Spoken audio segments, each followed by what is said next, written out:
कुछ साउंड की समस्या थी बेटा, तो मुझे लगता है उसको हमारे टेक्नीशियन लोग रिजॉल्व कर रहे थे, शायद रिजॉल्व हो गई है। तो देख लें, आवाज वगैरह क्लियर आ रही है बेटा आपको? साउंड क्लियर आ रहा है? रिस्पॉन्ड करें, जल्द से जल्द बेटा जुड़िए।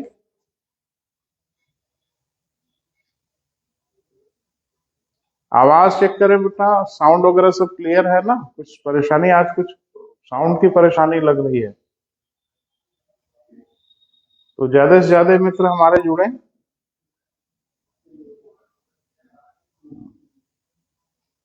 हाँ, कुछ मित्र आ रहे हैं बेटा, तो आज शुरुआत करते हैं। और कंपनी के शासन के समय बैठ जाइए, सभी लोग बैठ जाए बेटा, क्लास शुरू किया जाए। कंपनी के शासन के समय जितने अधिनियम आए और उन अधिनियमों का हमारे संविधान पर प्रत्यक्ष अथवा अप्रत्यक्ष क्या प्रभाव पड़ा, हम लोग उसी का अध्ययन कर रहे हैं। यानी हम लोग भारत की राज्य व्यवस्था का अध्ययन कर रहे हैं, मुख्य रूप से सिविल सर्विसेज की परीक्षाओं के लिए। कुछ सूचना बेटा इसी प्लेटफॉर्म से आपको देना है, स्पेशली उन मित्रों के लिए जो आजमगढ़ के हैं, शहर में रहते हैं या आसपास के इलाकों में रहते हैं। तो सिविल सर्विसेज का एक बिल्कुल फ्रेश नया बैच शुरू किया जा रहा है, जो 10 या 11 फरवरी से शुरू होगा। इसमें 2 टॉपिक एक साथ शुरू होगा। मैं बात करूंगा ज्योग्राफी पर, यानी भारत का भूगोल, और विश्व के भूगोल पर चर्चा करूंगा। और हमारे जो मित्र हैं, जो हिस्ट्री के फैकल्टी के लोग हैं, वो बात करेंगे आपसे, जिसमें डॉक्टर राजेश त्रिपाठी जी हैं, आशीष सर हैं, प्रदीप सर हैं, ये लोग इतिहास पे चर्चा करेंगे। तो अगले हफ्ते से ये सब क्लासेस शुरू की जाएंगे बेटा। तो जो मित्र ऑफलाइन क्लास में हमारे सामने बैठ के पढ़ना चाहते हैं, उनका स्वागत है। क्लास का जो समय होगा बेटा, वो 3:30 बजे से होगा, और 3:30 बजे से हम सिविल सर्विसेज का नया बैच शुरू करेंगे। एक सूचना और कि कंबाइंड डिफेंस सर्विसेज, जिसका व्यक्तिगत मुझे व्यापक अनुभव है, और जो बच्चे कंबाइंड डिफेंस सर्विसेज या आर्म फोर्स के लिए तैयारी करना चाहते हैं, असिस्टेंट कमांडेंट की तैयारी करना चाहते हैं, वो भी आ सकते हैं। उनका बैच शुरू होगा 15 तारीख से, दिन में 12 बजे, यानी 15 फरवरी से। और आपको जान के ये खुशी होगी कि आपके संस्थान से 8 बच्चे अब तक असिस्टेंट कमांडेंट हुए, और सीआरपीएफ, बीएसएफ, आईटीबीपी में। तो जिन मित्रों का ये सपना है कि सेंट्रल फोर्सेज में जाना है, सीआरपीएफ, बीएसएफ वगैरह में, तो वो मित्र भी शुरू कर सकते हैं, और 100% रिजल्ट देंगे बेटा। आपका सहयोग अगर मिलेगा तो सर्तिया रिजल्ट होगा। बहरहाल आज हम शुरू करते हैं बेटा इस भारतीय राज्य व्यवस्था, और स्पेशली सिविल सर्विसेज के लिए। हाँ, यूपीएससी की जितनी परीक्षाएं होती हैं बेटा, सब में ये काम आएगा, तो उसको ध्यान से सुने।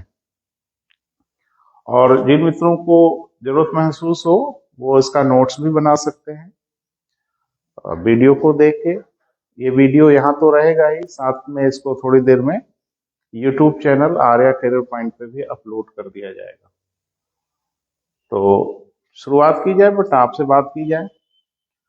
मैंने आपको बताया था कि भारत के संविधान का निर्माण हम लोगों ने किया, यानी भारत एक निर्मित संविधान है। फिर भी भारत के संविधान पर कुछ प्रत्यक्ष अप्रत्यक्ष प्रभाव पड़े। तो ये जो प्रभाव पड़े, वो भारत में जो अंग्रेजों का लंबा शासन था, उसका प्रभाव पड़ा। शासन को हम लोगों ने 2 भागों में बांटा था, पिछले वीडियो में हम लोगों ने बात किया था। एक तो ईस्ट इंडिया कंपनी का शासन, और एक क्राउन का शासन।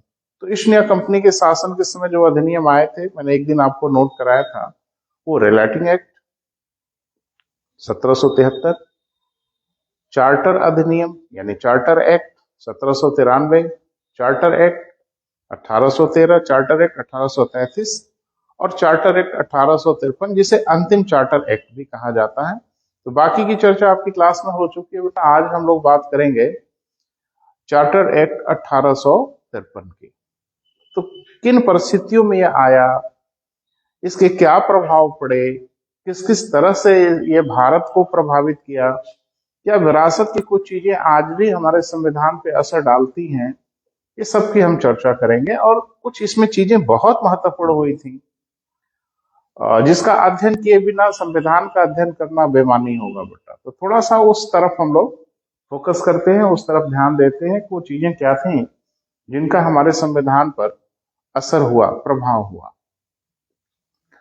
जैसा कि आपको पता था, हम लोग चर्चा कर रहे हैं कि इसके पहले जितने भी चार्टर अधिनियम आए, उन सारे चार्टर अधिनियम में 20 वर्ष की अनुमति दी गई। यानी यूं कह सकते हैं ठेठ भाषा में अपने समझने के लिए कि ब्रिटेन की संसद ईस्ट इंडिया कंपनी को 20-20 साल के लिए भारत में अनुमति देती थी। लेकिन बड़ी सुखद स्थिति ये रही और अजीब स्थिति भी थी कि 1853 का जो चार्टर एक्ट आया, क्योंकि 20 वर्ष की अवधि 33 में 20 साल की अवधि दी गई थी जो 1853 में समाप्त हो रही थी, तो 1853 में एक नए चार्टर की स्वतः आवश्यकता थी, क्योंकि बिना चार्टर के ईस्ट इंडिया कंपनी भारत में व्यापार नहीं कर सकती थी, शासन भी नहीं कर सकते थे। तो 1853 का जो चार्टर एक्ट आया, इसकी बड़ी मजेदार बात थी कि इसमें 20 साल की अनुमति नहीं दी गई, वरन इसमें सिर्फ इतना सा बताया गया कि ईस्ट इंडिया कंपनी भारत में शासन करेगी या व्यापार करेगी तब तक। आप देख ही रहे हैं, व्यापारिक कार्य इनका पृथक कर दिया गया था 1833 से। अब ईस्ट इंडिया कंपनी सिर्फ एक शासकीय निकाय बन गई थी। तो 1853 के चार्टर एक्ट में ये बताया गया कि अगले आप 20 वर्षों तक भारत पे शासन नहीं करेंगे, वरन तब तक भारत पे शासन करेंगे जब तक कि ब्रिटेन की संसद की इच्छा हो या क्राउन की इच्छा हो। तो क्राउन बोलने का अभिप्राय तो अब ब्रिटेन की संसद ही होता है। अब इस पे विचार करना बेटा बहुत जरूरी है कि आखिर वो क्या कारण था कि अब तक जितने चार्टर अधिनियम आए सब में 20 साल की अनुमति दी गई, लेकिन 1853 का जो चार्टर एक्ट आया इसमें 20 साल की अनुमति नहीं दी गई। देखिए, भले ही ईस्ट इंडिया कंपनी बेटा भारत पे शासन करती रही हो, एक निजी कंपनी हो, लेकिन फिर भी ब्रिटेन की संसद की नजर तो भारत पर थी ही, और भारत की घटनाओं का वो संज्ञान ले रहे थे, वो समझ रहे थे कि भारत में क्या हो रहा है। और ईस्ट इंडिया कंपनी की जो कार्य प्रणाली थी, जो कार्य करने का तरीका था, वो तरीका ऐसा था जिससे ब्रिटेन की संसद ये जान रही थी कि आज नहीं तो कल भारत में कुछ न कुछ बड़ी परेशानी जरूर होगी, और जिसकी परिणति 1857 में दिखी ही गई। देखिए, एक बहुत सिंपल सी बात है बेटा कि जो शासन करने वाले हों और जिनको शासित कर रहे हों, उनके बीच में संवाद होना चाहिए, कम्युनिकेशन होना ही चाहिए। जब शासक और शासित के बीच में संचार बाधित होने लगता है, कम्युनिकेशन बाधित होने लगता है, तो धमाका ही होता है, जिसको हम लोग क्रांति कहते हैं। वो पूरी दुनिया के उदाहरण है, आप कहीं से जाके देख लें कि शासन करने वाले और शासित होने वालों के बीच में जब खाइयां बढ़ने लगती हैं, दूरियां बढ़ने लगती हैं, स्थिति भयावह हो जाती है। और ब्रिटेन की संसद कहीं न कहीं इस बात को महसूस कर रही थी कि भारत में ऐसी स्थिति बन रही है।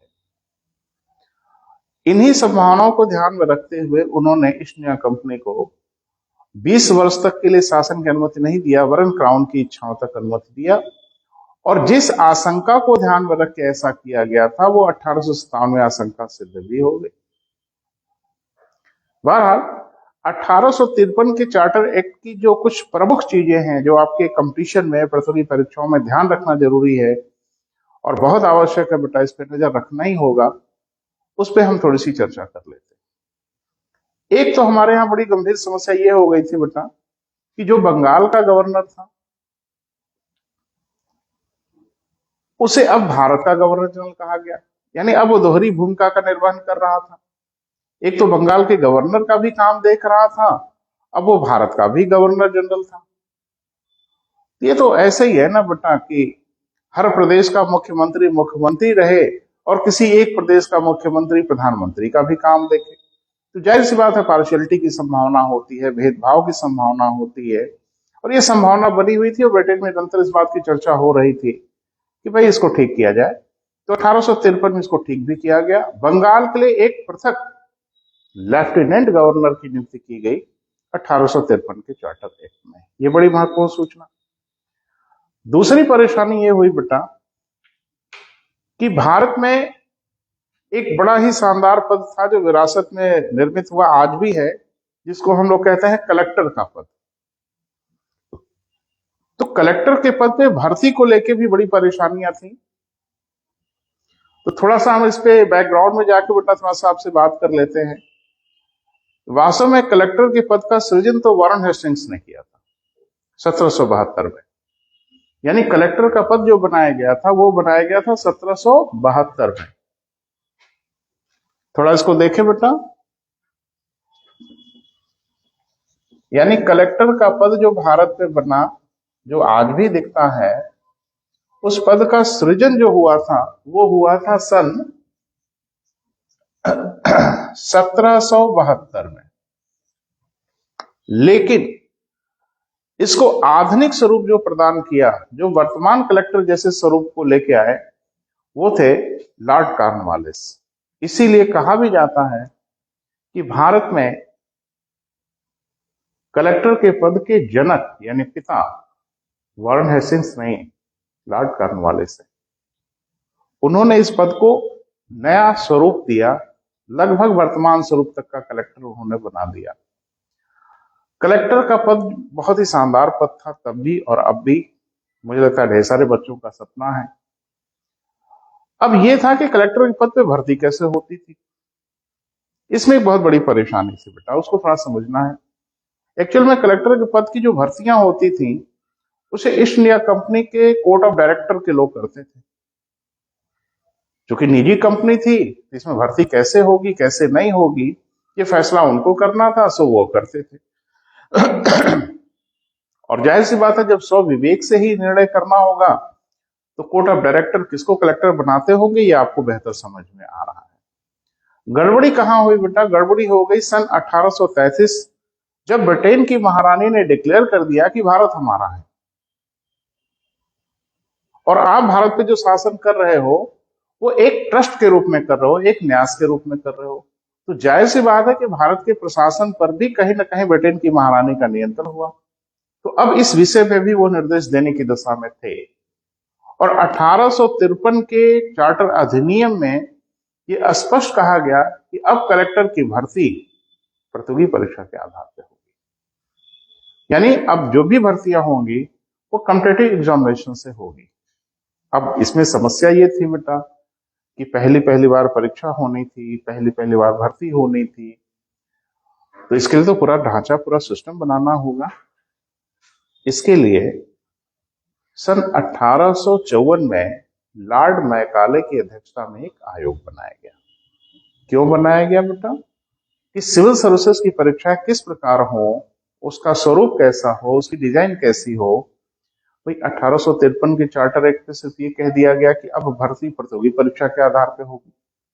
कह देने भर से तो परीक्षा हो नहीं जाएगी, उसका स्वरूप, उसकी डिजाइन सब कुछ निर्धारित करना होगा। तो जाहिर सी बात है कि इसके लिए एक आयोग बनाया गया और जिस आयोग का गठन लॉर्ड मैकाले की अध्यक्षता में हुआ। कब हुआ बेटा? 1854। और एक बात ध्यान रखना, आज भी जो हमारी सिविल सेवा है उस सिविल सेवा का आधार मैकाले आयोग का प्रतिवेदन ही है।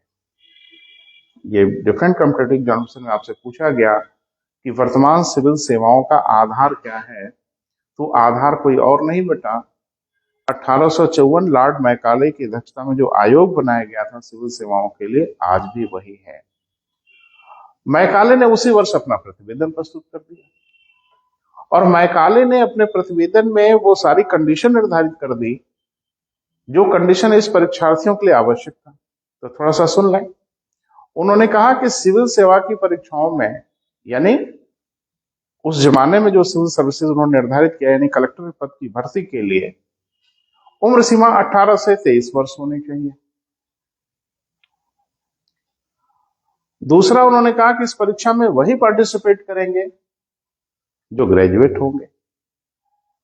जो भी भर्ती की जाएगी वो प्रतियोगी परीक्षा के आधार पर की जाएगी। नियुक्ति जो दी जाएगी वो योग्यता के आधार पर दी जाएगी।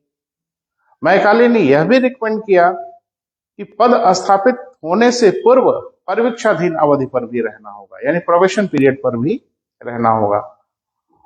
आज की डेट में एक बहुत बड़ा विवाद है भारत में, सामान्यज्ञ बनाम विशेषज्ञ, जर्नलिस्ट बनाम स्पेशलिस्ट।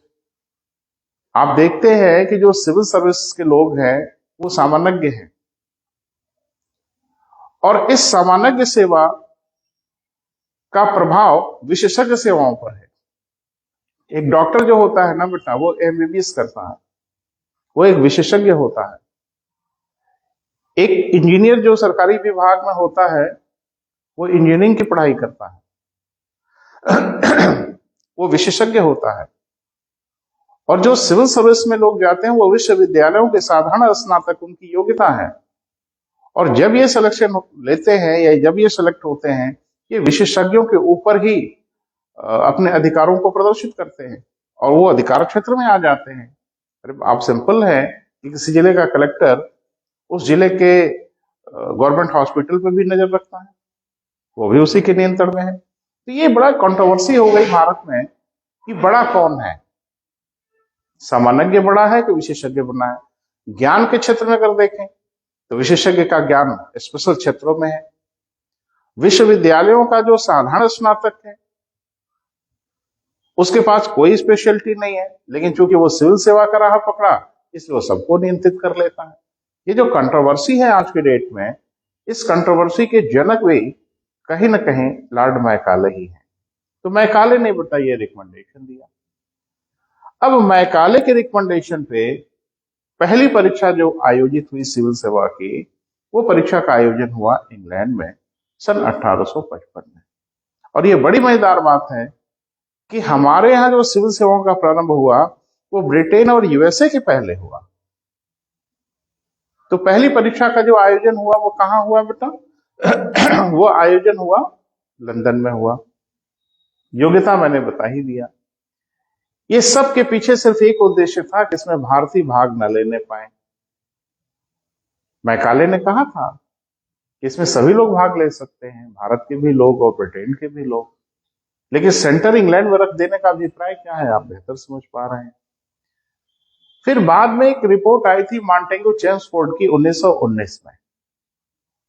तो मॉन्टेग्यू चेम्सफोर्ड के प्रतिवेदन ने पहली बार यह स्वीकार किया कि हाँ परीक्षा भारत में भी होगी, और मॉन्टेग्यू चेम्सफोर्ड प्रतिवेदन के आधार पर सन 1922 में पहली परीक्षा का आयोजन भारत में किया गया और उसका सेंटर रखा गया इलाहाबाद में। यानी सिविल सेवा की जो पहली परीक्षा भारत में हुई वो सन 1922 में, और कहां हुई बेटा? इलाहाबाद में आयोजित हुई। क्लियर है? इस अधिनियम की एक विशेषता जिसके बिना ये पूरा अधिनियम ही अधूरा है वो ये कि इस अधिनियम में पहली बार फर्स्ट टाइम एक समस्या का समाधान ढूंढा गया बेटा। वो समस्या ये थी कि जो गवर्नर जनरल था, थोड़ा उसको देखिए, एक था गवर्नर जनरल और उसकी परिषद में कितने बेटा? 4 सदस्य थे। ये गवर्नर जनरल और उसकी परिषद जो 4 सदस्य थी, ये वास्तव में एक प्रशासनिक निकाय था, यानी कहें तो कार्यपालिका थी। लेकिन बड़ी मजेदार बात यह थी कि कार्यपालिका के कृत्यों के साथ साथ विधायिका के कृत्यों का भी निर्वहन करते थे। ये कार्यपालिका के साथ साथ विधायिका भी थी, और यह उचित नहीं होता बेटा कि जो विधि का निर्माण करे वही उसके अनुसार प्रशासन भी करे। तो ये फिर राजतंत्र में और इसमें परेशानी क्या है, अंतर क्या है? राजतंत्र में राजा ही कार्यपालिका, विधायिका, न्यायपालिका सब हो जाता था। तो इसमें एक परेशानी थी बेटा। इस परेशानी को दूर करने के लिए यह कहा गया कि जब विधि का निर्माण करना होगा, जब कानून बनाना होगा, तो इसमें कुल 12 सदस्य और आएंगे। यानी टोटल तो 4 है ही हैं, यानी इसमें 8 सदस्यों का पृथक प्रावधान किया गया। लेकिन वो सदस्य जो आएंगे वो सिर्फ विधि बनाने के लिए आएंगे। तो 4 तो यही हो गए, और इसमें 6 अतिरिक्त सदस्यों का प्रावधान किया गया, अभी हम चर्चा करते हैं। और इसमें 2 एडिशनल सदस्यों का भी प्रावधान था जिसकी नियुक्ति कभी हुई नहीं। तो क्या है बेटा, वो हम आपको बता रहे हैं। ये तो 4 गवर्नर जनरल की परिषद के अस्थायी सदस्य थे, 6 इसमें अतिरिक्त सदस्यों का प्रावधान किया गया। लेकिन 6 अतिरिक्त सदस्यों का जो प्रावधान किया गया उसमें इस बात को ध्यान रखा गया कि इसमें क्षेत्रीय प्रतिनिधित्व अवश्य मिले। 1833 का जो अधिनियम आपने पढ़ा, उसमें आपने पढ़ा कि प्रांतों की संख्या तो अब 4 हो गई थी, एक उत्तरी पश्चिमी प्रांत भी बन गया था। तो कहा गया कि चारों प्रांतों से एक एक प्रतिनिधि आएंगे। हाँ, ये ध्यान रखना कि निर्वाचन नहीं था बेटा, अभी वो प्रशासनिक लोग ही थे, लेकिन चारों प्रांतों को प्रतिनिधित्व दिया गया कि चारों प्रांतों से एक एक व्यक्ति आएंगे। तो 4 वो हो गए, और कहा गया कि एक जो सुप्रीम कोर्ट बना था उसका मुख्य न्यायाधीश और एक सुप्रीम कोर्ट का अतिरिक्त न्यायाधीश, यानी कुल 6 लोग आएंगे। वायसराय को यह शक्ति दी गई थी कि वो 2 सदस्यों को मनोनीत कर सकता है, लेकिन वायसराय ने इसका कभी प्रयोग नहीं किया। तो अब ये आपको दिख रहा है कि कार्यपालिका और विधायिका का स्वरूप अलग अलग दिख रहा है। ये भारत के इतिहास में पहली बार हुआ बेटा कि विधायिका का सृजन हुआ, भले ही छोटे रूप में हुआ, लेकिन भारत में विधायिका का जन्म हो गया। तो भले ही अतिरिक्त सदस्य 6 थे,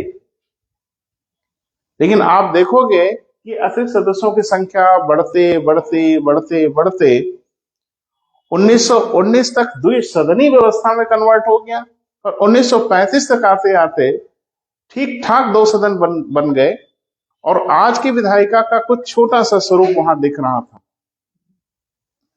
तो 1853 के अधिनियम की जो विशेषताएं हैं बेटा, उसको थोड़ा सा ध्यान में रखें, जो परीक्षा के लिए बहुत जरूरी हो सकता है। पहला वो कि कार्यपालिका यानी प्रशासन और विधायिका के कार्यों को अलगाव किया गया, सेपरेट किया गया।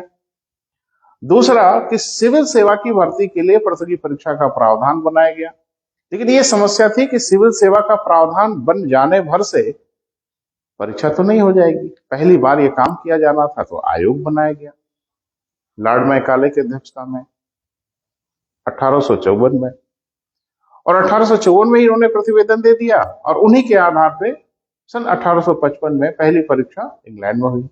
भारत में जो पहली परीक्षा सिविल सर्विसेज की हुई वो इलाहाबाद में हुई, और वो 1922 में हुई, और ये परीक्षा मॉन्टेग्यू चेम्सफोर्ड के प्रतिवेदन के आधार पर हुई। अब थोड़ा सा बात करते हैं बेटा कि भारत में जो लोक सेवा आयोग बना उसका विकास कैसे कैसे हुआ, तो थोड़ी सी उसकी चर्चा बेटा आपसे हम कर लेते हैं। भारत में पहली बार मॉन्टेग्यू चेम्सफोर्ड प्रतिवेदन जो 1919 में आया, उसने ये सुझाव दिया कि इन परीक्षाओं के लिए एक लोक सेवा आयोग बनना चाहिए, पब्लिक सर्विस कमीशन का गठन होना चाहिए। तो ये बहुत इंपॉर्टेंट है आपकी परीक्षा के लिए कि भारत में जो पहला आयोग बना वो आयोग था मॉन्टेग्यू चेम्सफोर्ड। रिपोर्ट जो आई उसने पहली बार ये कहा कि भारत में एक लोक सेवा आयोग होना चाहिए। उन्होंने उसका स्वरूप भी निर्धारित किया, कहा कि इसका एक अध्यक्ष हो और इसमें 4 सदस्य हो और इनका कार्यकाल 5 वर्ष हो। ये रिकमेंड तो कर दिया गया बेटा, लेकिन उसे लागू नहीं किया जा सका।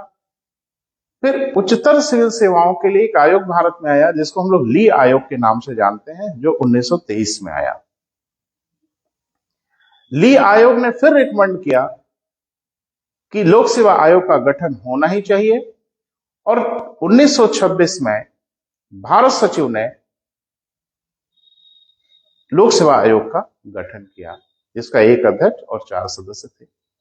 वास्तव में इस आयोग ने कार्य करना जो प्रारंभ किया, वास्तविक रूप से जो फंक्शन में आया, वो 1929 में आया। 1929 में लोक सेवा आयोग ने अपना कार्य प्रारंभ किया। इसके जो पहले अध्यक्ष बनाए गए लोक सेवा आयोग के, वो सर रोस बारकर थे जो पहले अध्यक्ष बनाए गए। फिर एक घटना हुई बेटा 1935 में, जो आगे अभी हम लोग पढ़ेंगे। तो 1935 में जो भारत शासन अधिनियम आया, उस भारत शासन अधिनियम में भारत को संघात्मक स्वरूप देने की कोशिश की। 3 सूचियों का निर्माण कर लिया गया था, संघ सूची, राज्य सूची, समवर्ती सूची। उसमें उन्होंने राज्यों को भी अधिकार दे दिया कि राज्य लोक सेवा आयोग का गठन कर सकते हैं। तो जाहिर सी बात है कि इन अधिकारों का प्रयोग करते हुए उत्तर प्रदेश में जो आज लोक सेवा आयोग है, इसकी स्थापना 1 अप्रैल 1937 को की गई। तो हमारे उत्तर प्रदेश का जो लोक सेवा आयोग है, ये वास्तव में 1 अप्रैल 1937 से अपना कार्य करना प्रारंभ कर दिया। तो 1853 का जो चार्टर एक्ट है बेटा, वो चुपके से कई बात आपको बताता है। एक, आज जो भारत में सिविल सेवाएं हो रही हैं, इनका जन्म 1853 के चार्टर एक्ट से हुआ। आज जो आपके पास यूनियन पब्लिक सर्विस कमीशन है, यह भी हमको विरासत में मिला। यूनियन पब्लिक सर्विस कमीशन का जो गठन हो पाया वास्तव में, वो हो पाया 1926 में। फंक्शन में आया यानी कार्य करना जो प्रारंभ किया, वो 1929 में। 1935 का जो भारत शासन अधिनियम आया, जो कि संघात्मक व्यवस्था बनाना था, इसलिए उसका नाम बदल के उन लोगों ने फेडरल पब्लिक सर्विस कमीशन कर दिया। राज्यों को भी अधिकार मिल गया कि राज्य अपने अपने क्षेत्र में लोक सेवा आयोग का गठन कर सकते हैं, और इसका प्रयोग उत्तर प्रदेश ने तो किया ही। और उत्तर प्रदेश में 1 अप्रैल 1937 में लोक सेवा आयोग बना, जो आज भी इलाहाबाद में कार्यरत है। तो ये महत्वपूर्ण सूचनाएं थी बेटा आपके लिए, इस पर नजर रखिएगा। अब हम लोग बढ़ेंगे क्राउन के शासन के समय जो नियम अधिनियम आए, उनका हमारे संविधान पे किस प्रकार का प्रभाव पड़ा, इसकी व्यापक चर्चा मैं करूंगा बेटा। आपसे निरंतर बात करता रहूंगा। कई मित्र हमारे साथ जुड़ नहीं पा रहे हैं, वो बाद में शायद इसको देख रहे होंगे। बिल्कुल देखते हैं, इसमें कोई शक नहीं है। फिर से एक सूचना दे दे बेटा कि अगले हफ्ते यानी 10 और 11 फरवरी से सिविल सेवा की ऑफलाइन कक्षाएं शुरू हो रही हैं। जो बच्चे आजमगढ़ या उसके आसपास के बच्चे हैं, वो क्लास में आके ऑफलाइन कक्षाओं को ग्रहण कर सकते हैं। ये कक्षाएं 2022 प्रीलिम्स को टारगेट करके हैं, और जिसपे हम लोग पूरा फोकस करेंगे कि वो बच्चे जो फ्रेशर हैं, जो नए हैं, उनको हम लोग जीरो से क्लास दें और सब कुछ पढ़ाएं। एक सूचना और बेटा कि कंबाइंड डिफेंस सर्विसेज और सीएपीएफ का बैच शुरू हो रहा है, और ये कक्षाएं शुरू हो रही हैं 15 फरवरी से। आपके संस्थान ने बहुत ही बेहतरीन परफॉर्मेंस किया है इस फील्ड में। तमाम बच्चे सेलेक्ट हुए हैं असिस्टेंट कमांडेंट के पदों पर। अब आपकी बारी है। ये संस्थान पिछले 20 साल से बेटा आपके लिए काम कर रहा है, 2003 से। तो अब अगर आप चाहें तो संस्थान में आके इसका लाभ उठाएं। बस एक दुखद सच्चाई है बेटा, जिससे आपसे परिचय कराना बहुत जरूरी है, आवश्यक है। कोचिंग संस्थान आपकी मदद के लिए बने हुए हैं, लेकिन बहुत ढेर सारे ऐसे कोचिंग संस्थान हैं बेटा जिनके पास कोई क्षमता नहीं है, किसी परीक्षाओं की कोई जानकारी नहीं है। और मुझे लगता है कि ऐसे लोगों से आप सतर्क रहें। जब भी आप किसी कोचिंग संस्थान में जाएं, किसी भी कोचिंग संस्थान में जाएं, तो उसके पूर्व के रिकॉर्ड को जरूर देखें। वो संस्थान कब से कार्य कर रहा है, उसके पढ़ने पढ़ाने का तरीका क्या है, क्या कुछ बच्चों का चयन हुआ, सिलेक्शन हुआ। वो संस्थान में जाके पूछेंगे आप तो लोग भ्रमित कर देंगे। शहर में ही लोग बेहतर जानकारी रखते हैं कि भाई संस्थान कैसा है। तो बेटा सतर्क रहिए, सावधान रहिए। दुख ये होता है कि गांव के वो बच्चे जिनको कंपटीशन की बेसिक जानकारी नहीं है, और वो किसी गलत संस्थान में चले जाते हैं बेटा, तो उनको कुछ भी पढ़ा देते हैं, क्योंकि उन बच्चों को बिल्कुल पता नहीं है कि हमें क्या पढ़ना है, किस दिशा में पढ़ना है। वो बेचारे जाते हैं संस्थान में, पढ़ते हैं, और कोई उनका परफॉर्मेंस कंपटीशन में हो नहीं पाता। इसका अंदाजा उन्हें देर से लगता है, लेकिन उनका नुकसान हो चुका होता है। तो इसीलिए बेटा किसी भी संस्थान को चुने तो सोच समझ के चुने, क्योंकि आपकी जिंदगी का सवाल है। और कोई ये खेल नहीं है बेटा, बच्चों का खेल नहीं हो रहा है जिससे आपकी जिंदगी तबाह हो सकती है। तो सोच समझ के बेटा संस्थान का चयन करें, और जो संस्थान कार्यरत है, जिन्होंने अपना परफॉर्मेंस दिया है, उसके बारे में पता करके आप संस्थान में जाएं। तो जो मित्र अगले हफ्ते संस्थान में आना चाहते हैं बेटा, उनका स्वागत है, और बिल्कुल आइए। ढेर सारी शुभकामनाएं, ताकि आप अगली परीक्षा दें। तो आज हम बेटा अपनी बात को यही समाप्त करेंगे, और जो मित्र हमें ऑनलाइन देख रहे थे या जो बाद में देखेंगे, उनको ढेर सारा धन्यवाद। Thank you so much.